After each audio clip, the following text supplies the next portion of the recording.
All right, good afternoon, everyone. We're going to go ahead and get started again here with our first afternoon panel. I'm Andrew Shaler. I'm a PhD student here at UC Riverside. So our afternoon panel here is going to discuss events that took place in the aftermath of the treaty commissions in 1851 to 1852, including the establishment of executive order reservations, the Indian Claims Commission, and the treaty's relationship to federal recognition. So we're going to hear from each speaker, and then we'll have some time for questions and discussion once we've heard from everyone. So our first speaker is Larry Burgess, who is Director Emeritus of the A.K. Smiley Public Library in Redlands and an Emeritus Adjunct Professor of Public History at UC Riverside. He's the co-author of The Hunt for Willie Boy, Indian Hating in Popular Culture, as well as a number of books on the Smiley brothers and their conferences at Lake Mohonk and the Commission to the Mission Indians in 1891. So, Larry. My theory is never applaud until after you've heard it. This is it's a little daunting. I'm now going to represent the White administration, or at least try to explain it, of how the Commission of 1891 came to be.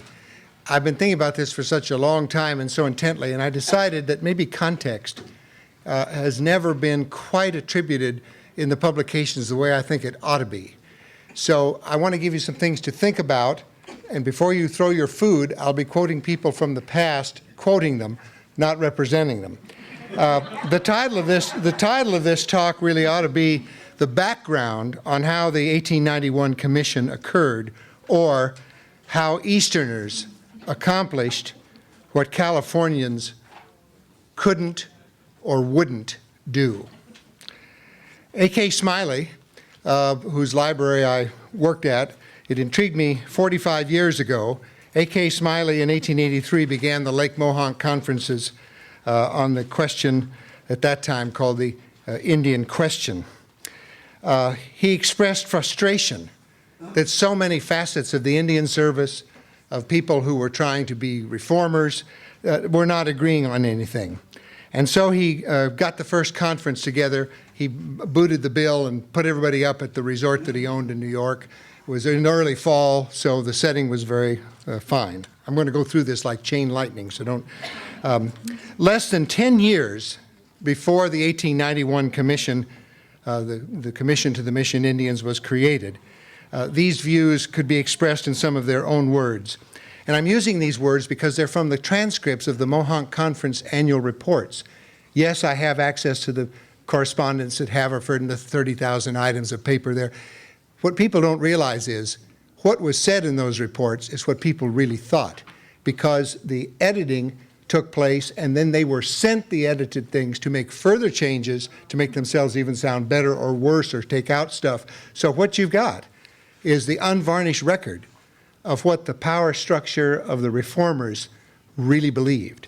So here's one quote from Smiley. In theory, the Commissioner of Indian Affairs is entirely subordinate to the Secretary of the Interior and even to the clerk in his office. Inspectors report to the Secretary. Thus, the Commissioner has no knowledge of what they are often doing or the matters of how they are doing their divisions of office. The Commissioner, at the head of the Indian Bureau, should have full control of his department. And from the audience at that 1883-4 gathering, C.C. Painter, who later would be one of the commissioners, stood up and said, "I agree. It needs to be totally separate." So that would be point number one. There was no happiness with the bureaucracy, even among those who looked like the bureaucrats. William Hayes Ward, who was also at this conference, editor of The Independent out of New York, which was a very influential journal, said that he was definitely in favor of land and severalty, and that it was very important, but it's also important to, quote, "an indisputable and inalienable right to land on which the Indian places his home would give him protection. It is necessary." And then someone shouted in the proceedings, "Well, does this mean then if they get an inalienable title, they will be citizens?" And he said, "In my opinion, no." But from the audience came, "Yes, probably and likely."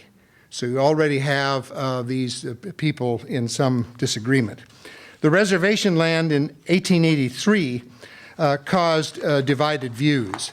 You've got to remember that a lot of the reformers came out of the recent Civil War and the idea of a resettlement of the reconstruction plans for the former enslaved. And guess what? They were suspicious that they didn't want to continue perpetuating plantation-like events. Others were saying, no, wait a minute. The only way that anybody's going to keep any land is if it is patented directly through the government for the use of the Indians.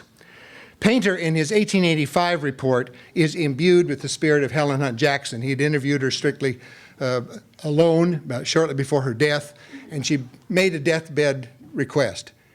Carry on this work and get these reservations made. They have to be done. And he did. And he went back to the conference and convinced them that her memory should be put forward.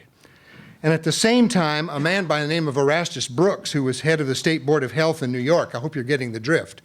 There's no professional stewards and scholars of Native American affairs. These are all influential people trying to do something about what they saw was a very difficult and pitiable state of the Mission Indians in Southern California, living on land and not knowing whether it was land that they would have.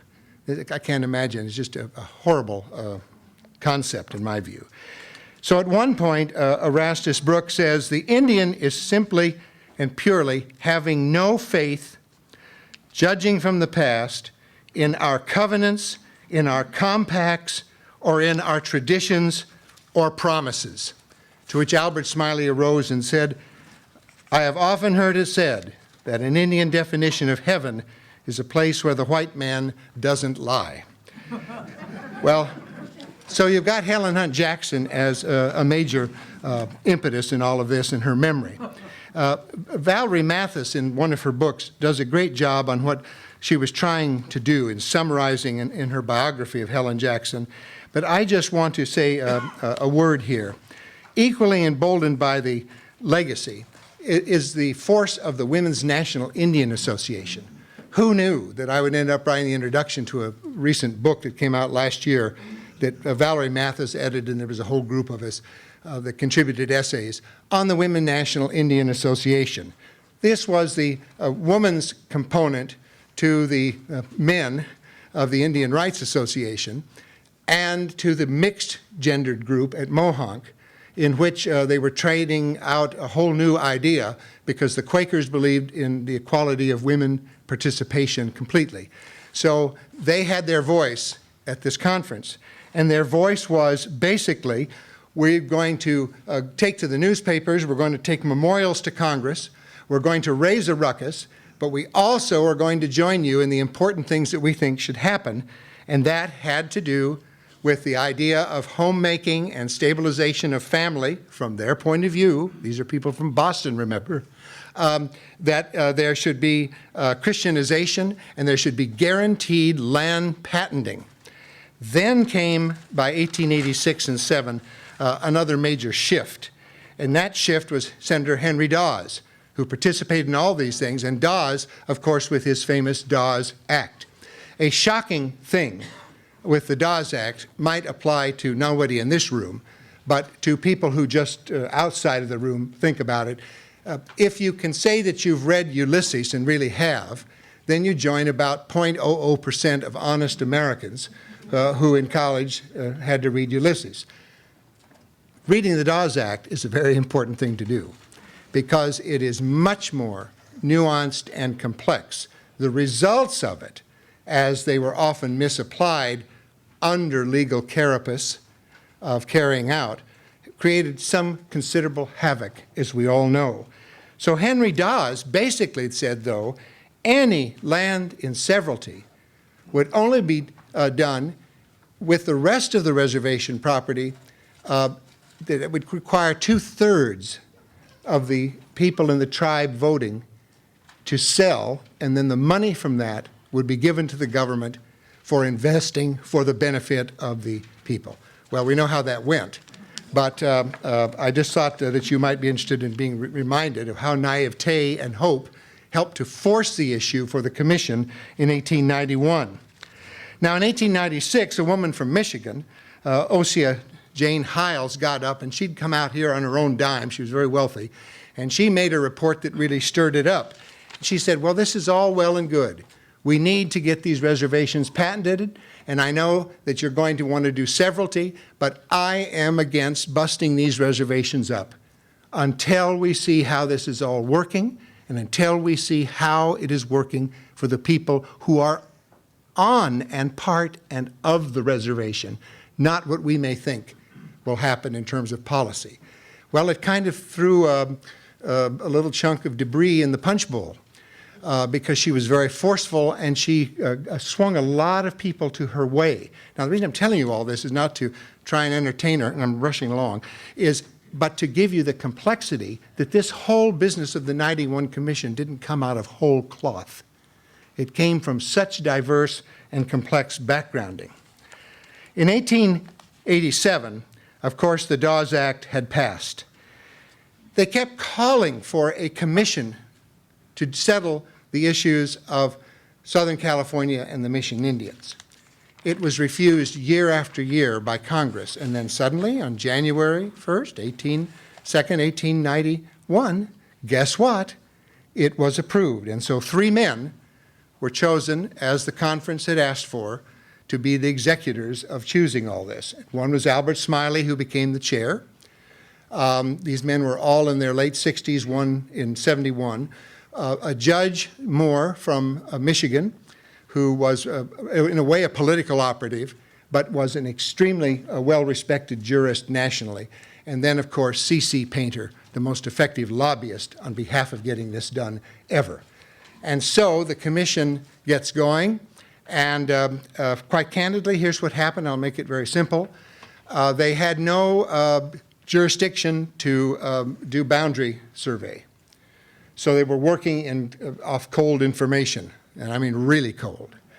They met with as many people as they could over the period of a year, dividing it up, going by horse and buggy all through Southern California, from Santa Barbara down to the border at Mexico.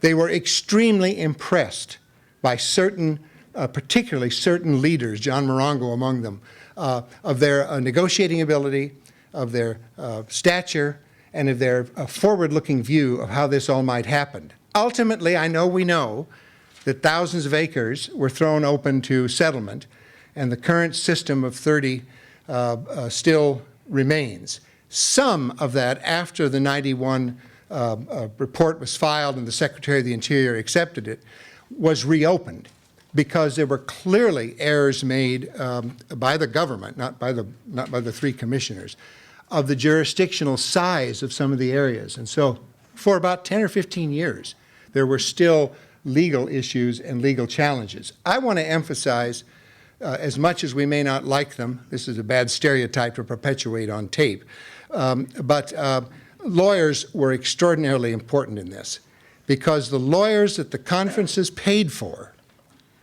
and that the Women's National Indian Association, through the help of individuals on the reservations to bring stabilization, and I'm thinking of dear Frank Lewis, who even was willing to take money after the 1891 report, if it ever came from Congress, but instead would work till that came 3 years later for nothing, to help continue these important filings.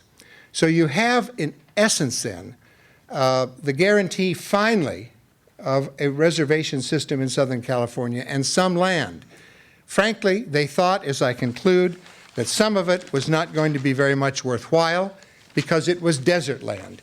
Now think about it. The All-American Canal and all the irrigation stuff hadn't been put forth yet. These people, deserts were seen. I know one Native American friend told me once that, and you've read it, that the desert is like a supermarket to the eyes of the Indian, and to the white person coming through, it's to either just be traversed through or to be, triumphed over. Well, these 1891 guys didn't have any idea of what the proximity of the San Gorgonio Pass and the Cajon Pass would do for this part of Southern California. They had no idea about what the incredible gaming compact operations would do. I don't think they had any idea that James Ramos would be chair of the Board of Supervisors of San Bernardino County, a colleague of mine on the Board of Trustees at the University of Redlands, and one of the single largest forces of creating good and aiding charitable endeavors along with his tribe and all of the Southern Californians that have on these reservations made such a huge impact. What a great thing to say that the vision wasn't there, but fulfilled itself in a way that would have even surprised and I hope delighted them. So that's basically how the fish was fried in a very compact way of a complex situation. And I would suggest that the role of the Indians and their representatives, the call to listen to the elders is important. This needs to get in the record. And this has to get done so that we understand better the negotiating stance and how those two forces, those three old men, I'm the age of one of them, so I can say that these three old men and these incredible tribal leaders were able to at least guarantee in the face of the rapacity, deception, and absolute appropriation illegally under legal terms of land took place in Southern California. The story really needs to be written up better, and we need the voice of the Indian representatives added to this complex story. Thank you.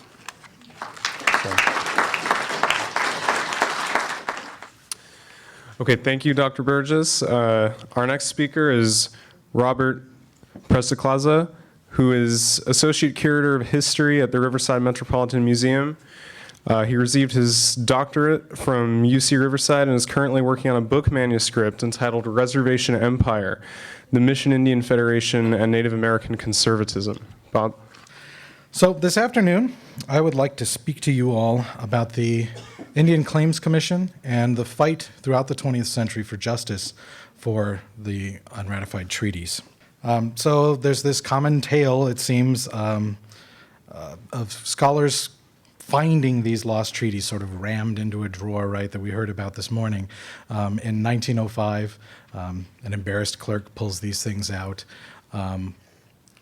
But it seems to me that that's not quite the way that people discovered these things. This map here alone shows that there was public knowledge of these treaties prior to that clerk pulling out the actual treaties in 1905. It was published in 1899 by the American Bureau of Ethnography, a federal agency, and it clearly shows the reservation areas and the land cessions from the treaties. And that's just a non-Indian source of knowledge. Of course, these tribal people were aware that these treaties had been signed and that the United States had reneged on their terms. In fact, before the year 1852, in which the Treaty of Temecula was signed, before the year was out, Juan Antonio, the general of the Cahuilla, went on record about his displeasure of the government and its agents not fulfilling the terms of the Treaty of Temecula here in Southern California. 4 years later, Antonio and a number of Cahuilla leaders sent a petition of complaint to the Commissioner of Indian Affairs, again, noting that the government, quote, failed to comply with any of its provisions. So it's with no doubt that California Indians knew about the dubious nature of these treaties, if not the exact circumstances of their fates. Well, we've already talked about massive land loss that resulted from the unratified treaties and from the onslaught of non-native Californians into the state.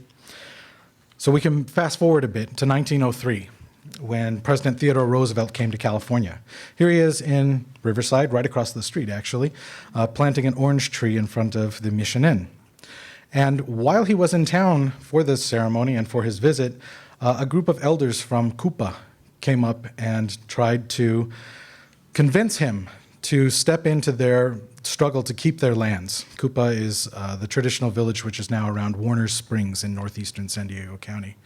Unfortunately, they were not able to convince him to step in and save their lands, and they were forcefully removed to the Paula Reservation soon thereafter. When Roosevelt went up to Northern California, he met with another committee of elders and native leaders, this time from a group known as the, Northern California Indian Association, which we heard about this morning, the NCIA.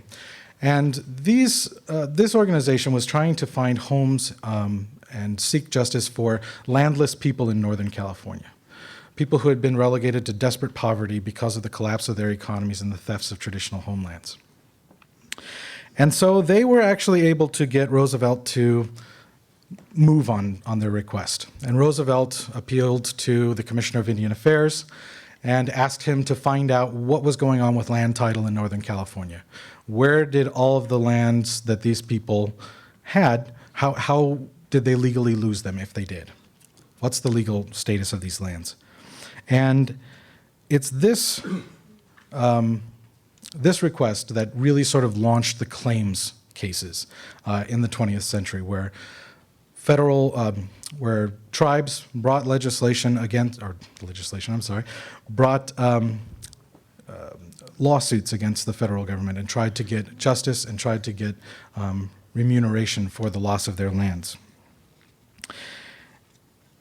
And when the NCIA was finally granted access to the treaties, which were under a Senate cloak of secrecy, obviously not that secret, in 1905, they were stunned by the size of the reservations that were promised in these treaties, compared to the infinitesimal lands that were then held by Native peoples in Northern California.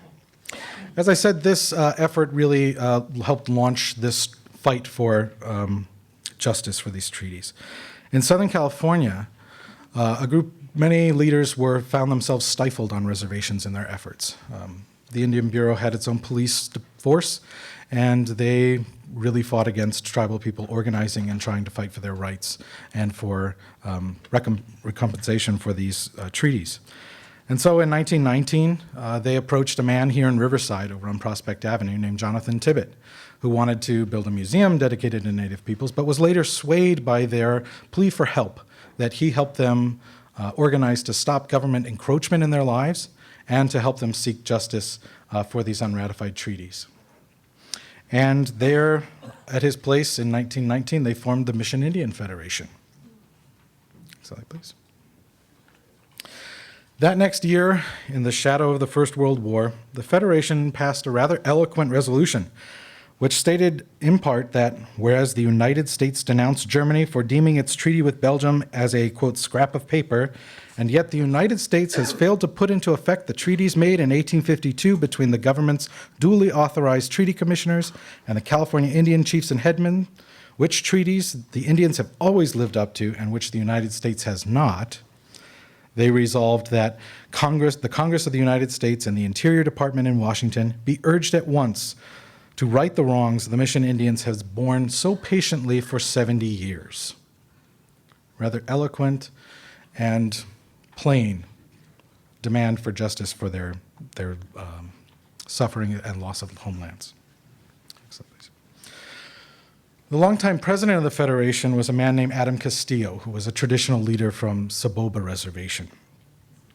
And Adam Castillo was the grandson of Victoriano, who was the signer of the Treaty of Temecula for the village of Saboba. So this was obviously a personal matter for him, and as it was for many other California Indian people up and down the state who had relatives who signed these treaties, and personal agreements were broken by the United States for them. You can see Sowawa up at the top, up on the left there, and that's Saboba, and Sahatapa is Sahatpa. That's about where Banning is, where the 60 gets all windy through the mountains there. That's about where that is. And you can see Temecula. So you can get a feel for the size of lands reserved in the Treaty of Temecula, north of that line, and Santa Isabel, south, all the way to the Mexican border, the size of the lands that were promised in these treaties that were set aside and reserved. Castillo, seen here in 1940, saw the breakings of the treaties as having wide-reaching effects upon California Indian peoples, especially in relation to the provisions on education. In 1932, he told the Senate Indian Affairs Committee that, quote, if the treaties had been carried out, the Indians would have been educated as the white children were, and many of them would now be educated doctors, lawyers, and professional men instead of poor beggars in the hills. Adam and the Federation largely headed up the fight for the claims here in Southern California. The men flanking him in this picture Washington Fan and John Carpenter, are both tribal leaders from the Hoopa Valley Reservation. And men such as Castillo, Carpenter, and Fan were instrumental in fighting for these claims throughout the 1920s, 30s, 40s, 50s, 60s, even into the 70s. These people included elders such as Charlie Bowen, a Pomo elder from Ukiah, who was born in 1850, just a year before the treaties were signed. Native leaders such as these eventually got Congress to examine native land rights with the 1928 Jurisdictional Act. This resulted in the federal government recognizing that California Indians indeed owned their homelands prior to the occupation by the United States, which was a crucial step in the fight for the claim. Native men and women such as these fought and eventually secured the right to sue the federal government for damages and loss of land. In 1927, the state legislature authorized the state attorney general to bring suit on behalf of all California Indians against the federal government in the United States Court of Claims. Many Indian people were unhappy, however, that they would be denied private legal counsel. They would not be allowed to have their own lawyers in this. It was the state attorney general who was going to bring the suit for them. And they saw it as, for what it was a sort of a trampling on their legal rights to private legal counsel. And they objected to the government handling their affairs because it just seemed like it wouldn't have their best interests at heart. And the prospect of lucrative attorney contracts brought many attorneys and friends of the Indian out of the woodwork. Thank you to Tanis again for the picture. She's got all the good pictures. The most infamous of these friends of the Indians was a man named Frederick Collette and his Indian Board of Cooperation. Collette was a non-native Methodist minister and was widely and accurately suspected of being a con artist looking to cash in on the eventual judgment. He was indicted for mail fraud for soliciting donations and membership dues to his Indian Board of Cooperation in 1928. People such as these, as well as well-intentioned and intelligent Native leaders, battled for the right for private counsel for years. But the negative image of men such as Collette and the attorneys eventually led to the Attorney General finally arguing the case. And it wasn't until 1940 that then Attorney General of the state of California, Earl Warren, took the case to the United States Courts of Claims. 3 years later, the court found for the Indians of California with an award of $17 million. However, there were those, this is where the people who opposed having the Attorney General argue for them, this is where they proved to have been of clear vision. In order to obtain the judgment, Warren's predecessor negotiated a deal with the court and the Bureau of Indian Affairs that deducted $12 million from the judgment as offsets for the costs of operating the Bureau of Indian Affairs in the state of California since the United States took over. And the Bureau was incredibly exacting in their amounts, everything from needles and thimbles, sacks of flour, everything was meticulously documented, and all of those costs were added up. Unfortunately, of course, some things were double counted, but they didn't seem to care about that. So after $12 million was taken from the judgment, that left $5 million, which boiled down to $150 per person as a result of these claims. But another opportunity for hopefully better justice came after the Second World War, when President Truman created the Indian Claims Commission in 1946. A myriad of issues plagued the cases that California Indians brought in the ICC, including multiple dockets filed by various groups of Native peoples up and down the state. 31, 37, Southern California was docket 80, 347 was another one, all of which were eventually grouped together after much legal wrangling and much fighting into a single docket for the entire state. And other issues such as the individual attorneys for each of the dockets also muddied the waters. These, of course, brought charges of attorney corruption and graft.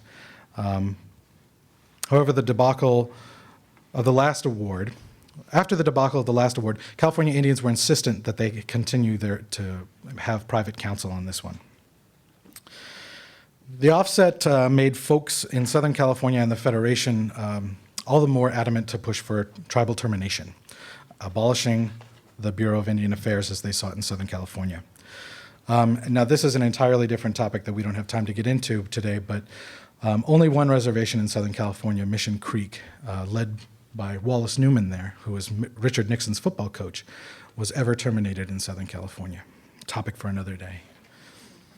Other issues involving conflict of expert testimony from anthropologists and professional researchers on both sides existed. Some of these folks, like Alfred Kroeber, proved themselves capable of being very small and petty in the politics of it all, at least one time reducing a tribe's traditional homeland in testimony to exact revenge for not being allowed to attend a sacred ceremony.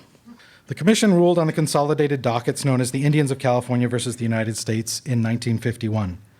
The lands involved in the case were reckoned at 47 cents an acre, for a total judgment of, this time, $29 million. At a series of 20 meetings, those Native peoples involved in the case voted roughly 70% to 30% to take the final amount. Attorneys' fees took nearly $3 million from that judgment, but after years of sitting in the Treasury due to bureaucratic red tape, the amount accrued to $36 million. And in December 1972, checks were issued for $668.51, right in time for Christmas. This left many with little choice but to cash their checks for holiday expenses, though many, including at least 2 people in this room who are giving each other the thumbs up, never cashed their checks. Many tribal leaders hoped that the claims settlements would provide their people with solid financial footing to enable them to make a living for themselves and to provide for their families and communities after the theft of their homelands and the destruction of their traditional economies. However, $150 and $668 did very little to that end. And the claims cases thus added another shameful chapter to the story of these treaties.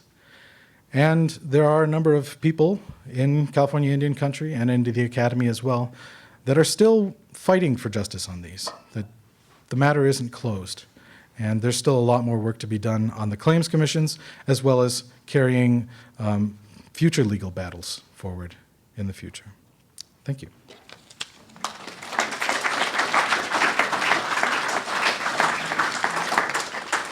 Oh, and before I go, I was told to tell everybody that the call for papers for the California Indian Conference down at San Diego State is up on Facebook, so please give that a look. All right, thank you, Bob. Our final presenter is Olivia Chilcote, a member of the San Luis Rey Band of Mission Indians. She is a doctoral candidate at the University of California, Berkeley, a Ford Foundation Dissertation Fellow, and a Fellow for the Joseph A. Myers Center for Research on Native American Issues. Her research focuses on the connection between the federal tribal acknowledgement process and community identity as it materializes in California. Olivia? Miriam, known Olivia, I just want to say thank you so much to everyone who organized this symposium for inviting me. And I also want to acknowledge my family who came here to support me, and particularly my grandma who's in the audience. I'm so happy that they're here. And I'm just so honored also to present alongside of all these amazing people who have so much knowledge. So I'm going to be kind of just reading a paper for you today. So, and if you have any questions, we'll talk about them after. So on January 5th, 1852, tribal leaders from Loseño and Coahuila territories convened in Temecula to meet with government-appointed Treaty Commissioner O.M. Wozencraft. Wozencraft's job, along with 2 other treaty commissioners, was to travel the newly acquired state of California and treat with Indian tribes. These treaties of peace and friendship were made in an effort to establish reservation lands for tribes away from primary areas of white settlement and bring the tribes under the jurisdiction of the federal government by way of extinguishing Indian title to land. Pedro Kawawish signed on behalf of Loseños from the San Luis Rey village at the mission and initiated a government-to-government relationship with the U.S. when he made his X-mark.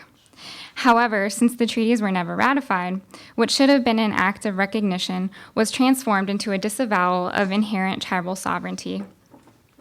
And I don't know if you guys saw, but There's handouts out there of the Treaty of Temecula, and on the second to the last page, you can see all of the signers. And Pedro Kawawish, he's the first one who signed the treaty. And I heard people talking earlier about, the politics of who signed first, who signed last. So I don't, maybe that was a good thing that he signed first. So both the commissioners and the tribe made efforts to establish government-to-government relations that day. Yet the San Luis Rey Band of Mission Indians is today considered an unrecognized tribe and has been despite an ongoing engagement with the federal government. Federal recognition in California is especially vexed, and one of the most important factors is the history of federal neglect towards California Indians. The lack of ratified treaties between the federal government and California tribes is a very explicit example of the neglect. Making treaties with California's tribal entities shows an acknowledgement of their inherent sovereignty, which is the right to self-government. But however, as we know, Congress never ratified the 18 treaties, and the denial of treaty ratification was a pivotal moment that continues to shape the contemporary legal and political condition of California tribes. There are tribes across California that had signatories as one of the treaties that are also unrecognized today, like Tanis Thorne mentioned earlier with the Nisenan. But if unrecognized tribes were at one time treated as sovereigns with the ability to have treaty relationships, then why are they unrecognized today? So my presentation will begin to answer this question by using my own tribe, the San Luis Rey Band's experience, as an example. But before I get to that point, I do want to provide a little more information on unrecognized tribes for those of you who might not be familiar with what that necessarily means. So across the country, there are over 350 unrecognized tribes that have initiated the process to gain federal recognition through the Bureau of Indian Affairs federal acknowledgement process. California is home to the overwhelming majority, with about 81 tribes that have submitted letters of intent to petition. Not all of these tribes are active, as some have chosen to take other paths toward recognition, but the high amount leads to questions as to why so many California tribes are without federally recognized status. When tribes are unrecognized, it doesn't mean that tribal members are not racially or culturally Native American. Rather, it means that the federal government does not acknowledge their tribal sovereignty.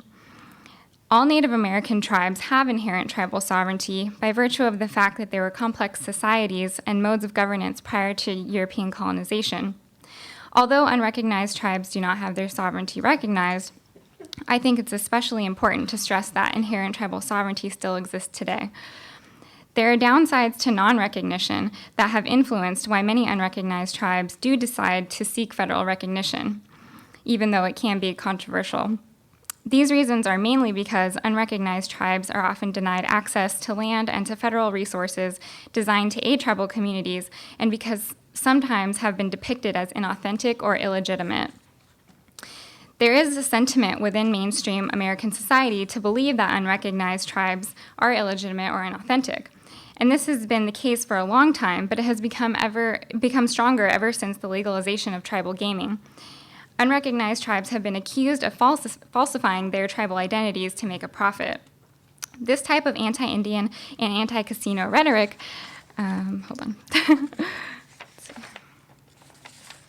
obscures the ways in which tribal sovereignty is grounded in history and deflects questions about the ongoing relationship between tribes, states, and the U.S. During the assimilation era, from the late 1880s to the late 1920s, Indian tribes and peoples were seen as beneficiaries and wards of the government. But after World War II, tribal sovereignty came to be a highly valuable term for indigenous scholars and social movement activists because sovereignty represents a political identity that distinguishes indigenous peoples from other marginalized communities in the U.S. But now, especially with federal recognition debates, sovereignty has become diluted by old assimilationist ideas of beneficiary status that conflate sovereignty with benefits and special rights that are seen as unfair because they're not accessible to everyone else. So instead of focusing on political status of sovereignty, Native Americans get racialized as just another quote-unquote minority group, and that leads to the degradation of what inherent tribal sovereignty represents for tribal nationhood. The histories and experiences of California's tribes are complex and varied, but often their struggles for federal acknowledgement share common themes that stem from the multiple ways that colonialism has taken shape over time in the state. So now I want to talk a little bit more about the actual San Luis Rey experience. So as I mentioned before, Pedro Kawawish signed the Treaty of Temecula on behalf of San Luis Rey Village in 1852. In over a century and a half since then, the San Luis Rey Band has maintained their tribal and individual identities as the original peoples of northern San Diego County. In my research, I always return to the history and longevity of tribal engagement with the federal government, whether they neglected us or not. The San Luis Rey Band has been actively involved in petitioning for federal recognition through the BIA process, the federal acknowledgement process, since the 1980s, but for most members of the tribe, engaging the federal acknowledgement process is just one part of a longer story. The longer history of U.S. tribal relationships that emerges from tribal decisions to petition for recognition reveals that the project of recognition is not new. Indeed, the struggle for recognition of San Luis Rey's inherent tribal sovereignty has been ongoing since the Senate refused to ratify the 1852 Treaty of Temecula. At the same time the treaties were being created up and down the state, there were several other laws, policies, and ideologies that created a situation in which the interests of California Indians were disregarded and not given the attention they deserved. And we heard about some of those earlier, especially with the gold rush. But one of the policies, when paired with unratification, led to a crisis in land possession that had lasting repercussions for tribes like San Luis Rey Band that never secured a land base taken into trust by the government. So in 1851, so this is going on at the same time as the treaties, Congress passed an act to ascertain and settle the private land claims in the state of California, or the Land Claims Act. And this act required that a federal land commissioner transfer titles to land from the Mexican government to that of the United States government. The commissioner was also charged with the duty to determine the lands held, used, and occupied by Indian people. However, the commissioner ignored evidence of Indian land occupation. Thus, many California Indians effectively lost their right to their land. And the most detrimental consequence that came from the poor job of the land commissioner was that all of the land within California that had no title confirmed by the commission was open to preemption and homestead filing by incoming squatters, otherwise known as settlers. So, though these people had flocked to the central and northern regions of California because of the gold rush, it wasn't until after 1865 that the number of settlers entering Southern California looking for farmland rapidly increased. And since the local tribes didn't have title to lands where they had been living, these settlers began taking the best, well-watered Indian farmland while simultaneously dispossessing the Indian people who were living in these areas. So, for example, on February 7th, 1878, leaders from the village of San Luis Rey wrote a letter to the Secretary of the Interior. They implored, quote, "We do not ask for the government to give us money, nor blankets, nor seeds, only some lands for us to cultivate for the support of our families and to raise our animals, to work our lands, and that this land shall be protected against whites, and that you hold a protection over us so that it cannot be taken from us," end quote. At that time, the group of Indian people known as San Luis Rey were living just west of Mission San Luis Rey, which is in the Oceanside area in northern San Diego County. And that area was being rapidly encroached upon by white American settlement. And less than a year earlier, in June 1877, a man named John Summers acquired a land patent for an 160-acre homestead in the same location as the San Luis Rey village. And the uncertainty of autonomy for the community and the risk from non-native settlement compelled them to seek the quote-unquote protection of the federal government.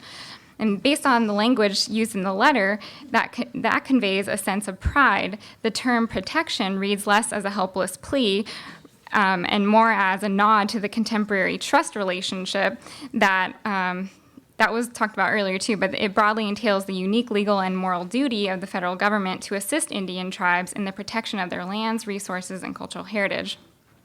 So in the 1870s, during the time when the tribe wrote this letter, the connection between the tribes and the federal government was problematically referred to as that of guardian-ward relationship. Today, that language is seen as offensive and incorrect because it renders tribes as weak and dependent upon the U.S. But when San Luis Rey wrote that letter 137 years ago, they were asserting themselves not as wards in need of guardianship, but as a distinct Native community with rights to their land and the right to the legal responsibility of the federal government. The Smiley Commission, a group of government-appointed officials led by A.K. Smiley that we heard from Larry just a few minutes ago, came through the greater San Diego area in 1891 in an effort to survey the lands to create reservations. But the commission, and it was largely spurred by Helen Hunt Jackson and the Agent Abbott Kinney's report about the conditions and needs of Mission Indians in California. But when Smiley came to San Luis Rey, the people there refused to leave their traditional territory near the mission, though they had been subject to white settlement of their lands. They did not want to relocate to a different place where they had no connection. That decision has had vast implications for the tribe today. On one hand, it ensured that the San Luis Rey band stay in their traditional tribal territory by refusing to move, but on the other, it prohibited the creation of reservation lands and precluded federally recognized status. My research contends that engaging with the federal acknowledgement process is just one of the most recent iterations of an ongoing struggle for the recognition of inherent tribal sovereignty from the government. And that battle, as we've seen, is an inherited one that goes back over 150 years for most unrecognized tribes in California. Pedro Kawawish's signature on the 1852 Treaty of Temecula marked the beginning of what should have been an acknowledgement of San Luis Rey's sovereignty. But without ratification, what should have been a moment of recognition has turned into a legacy of neglect. But the San Luis Rey people have not taken this as the final determination on behalf of the federal government. Each generation of San Luis Rey people have adjusted their struggles towards acknowledgement in skillful ways that parallel the government's whims towards Native peoples.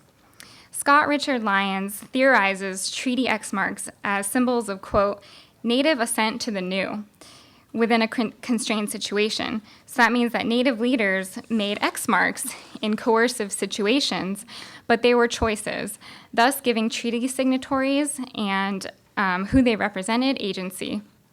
Choosing to make an X mark for the Liseño and Coahuila representatives who signed the treaty was supposed to be an assent to maintaining a land base, acquiring goods, and protecting tribal autonomy from white settlement. The status of treaties and attention to Indian land claims have long been central to Native American studies scholarship, but the divergences in California's history add depth to the long-held ideas about what the Native American experience overall entails, but especially in California. And so, as one of my favorite Liseño scholars, Ed Castillo, said, the end.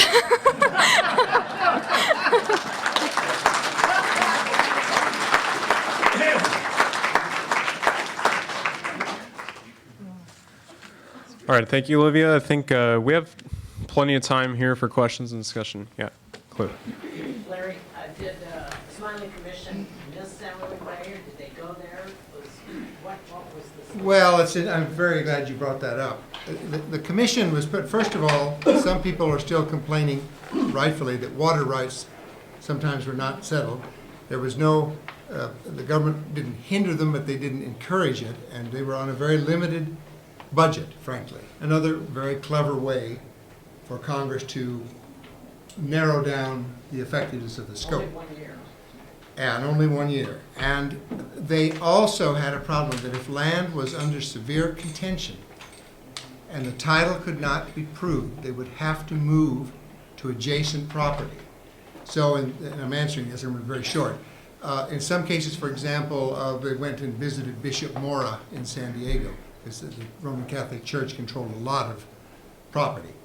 Some trades were made for 2 or 3 of the ultimate designated reservations. Others were not. Then Albert Smiley went up and bearded Charlie Crocker up in San Francisco, ouch, and asked that the Southern Pacific Railroad, not a charity, do some land trades and alternate sections that it had in Southern California. Some of that took place. So they had to do the art of the possible. not the impossible. And you're right, that's exactly what happened. In his diary and in some of the other private correspondence, they are just full of lamentations about this San Luis Rey business because it could not be held by their authority. So, and it's regrettable.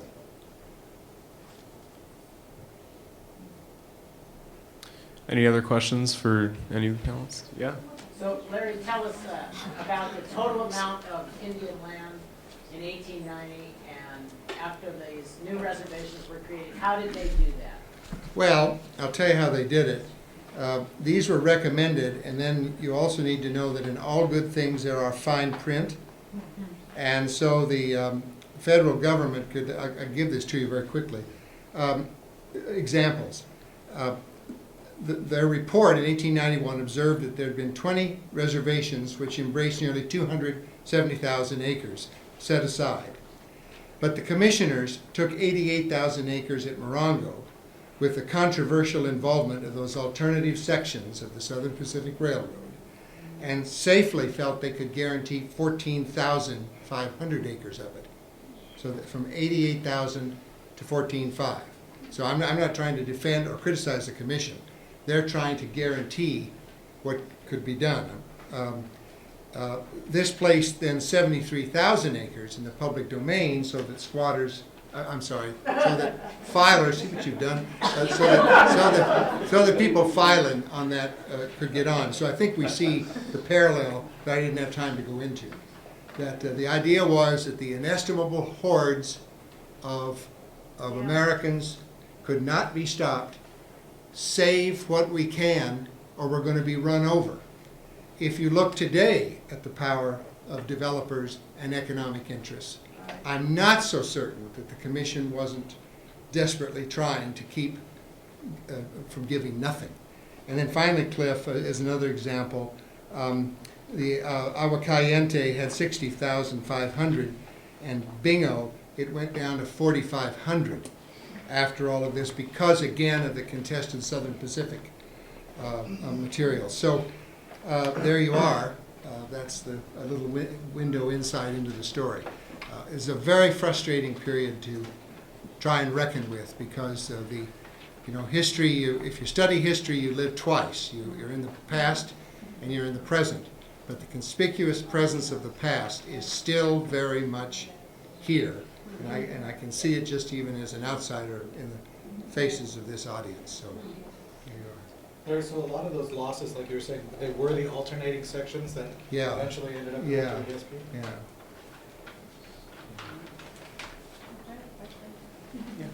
Hi, I don't know who's going to answer this for, but when you said water rights. Well, the Salmon Street Band still gets a letter from the government saying they got X amount of dollars with that settlement that they had. Is that document 80? Yeah. Okay. 88. Okay, but the government will not let the Salmon Street Band use that money in any way because we're not federally recognized. Oh, But perfect. we were part So of you that. have it, but you don't. We have it, but we don't. They won't even let them use the interest that's accumulated because of non-federally recognized. Yeah. But I was told in my family that a lot of the water rights were given to the Italians when they first settled and planted all these the grapevines and everything else by the Queen of Spain. And and a lot of those water rights go back to that time. Because what happened is the Italians came, and then the Spanish Queen, the Queen of Spain, gave them the water rights. Like in San Bernardino Valley area, Rancho Cucamonga, Ontario. And I think to this day they still own those water rights. Yeah, I'm not so conversant with the Italian aspect of that, but I will say that you're right. A lot of the water right issues do come, even though there wasn't a lot of water developed per se, in the Spanish period, then was carried over into the Mexican separation, and thereupon becomes real complexity. I'm not dodging this with a cheap answer, but a friend of mine once said, when I told him I wanted to study more about water rights, And he said, "You'll never get anywhere." And I said, "Why?" And he said, "Because nobody that's involved in it will tell the truth." And candidly, it's really like peeling an onion. And you don't do anything that's gonna attack the water rights in any way. Because you might not be hurt again. Yeah. Look at it in the current drought, and you'll see the power that is showing itself on water rights. You can imagine, back to the lady back there trying desperately to get what you own. This is so far in complex, but we're still worth fighting for somehow, believe me. Yes. I'd like to take this opportunity to thank Olivia. I also come from a non-fully recognized tribe. My grandfather's signatory is right under Pedro's signatory, and I am so happy to have the youth dedicate her work to this very important topic. And I want to make myself available. I dedicated 20 years of my life to one New Band Mission Indians federal acknowledgement process, and I have gobs and gobs of information, and I want to thank you and acknowledge it. Very good. That's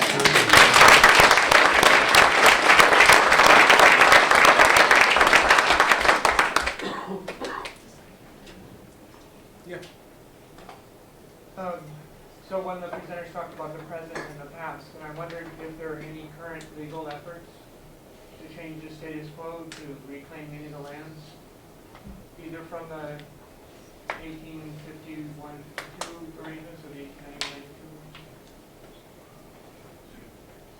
1891-92? I'm not aware of any, yes. Those claims were extinguished under the 2415 trespass claims of 1980, I believe it was. And so the Indians were, what it was, if you could not bring a trespass claim during that period of time, it's forever closed now. You cannot no longer make any claims. So it was called the 2415 claims, It was in 1980, you said? around 1980. And I asked a question of the audience in response to that I'd like to know is, am I correct that there is an organization made up of several of the bands of the various tribes that has formed a land trust that's buying property It's to called preserve? the Feeder Trust Commission, which is made up of contributing tribes, and it's for trying to accelerate petitions for lands being taken into trust for the benefit of particular tribes. And is it also buying certain open space areas? They're not buying it, it's the tribes buying The lands, and they okay. can buy open space in exchange for, you can do different things, and Forest Service has a program where they're trying to consolidate their lands. You can work a deal with cooperation with Forest Service to buy a piece of land in exchange with them and make that land reservation, whichever. There's a lot of different ways you can do it out there, but the Feeder Trust Commission is comprised of Indian tribes who have allowed their realty section under 638 to participate in this particular commission. Okay, thank you.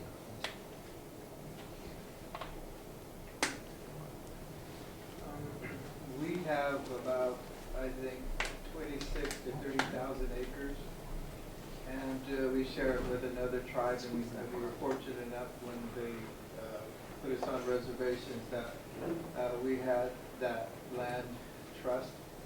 And today, the way we get land back is we buy it, unfortunately, and it's because we can afford it, And so around our reservation, we've bought the surrounding land that's there and pay a lot of money, of course, but then we still have the water rights that we have to fight for, and it's probably the hardest thing to do when it comes to land, and it's so important because the land is part of us, and that's why it's so important. And unfortunately, the unrecognized tribes, they're fighting, for their right to have that, and that's eventually what hopefully they will end up with land, because when you have land, then you can start, living again and have your culture. But it's funny how through all this and the taking our land and the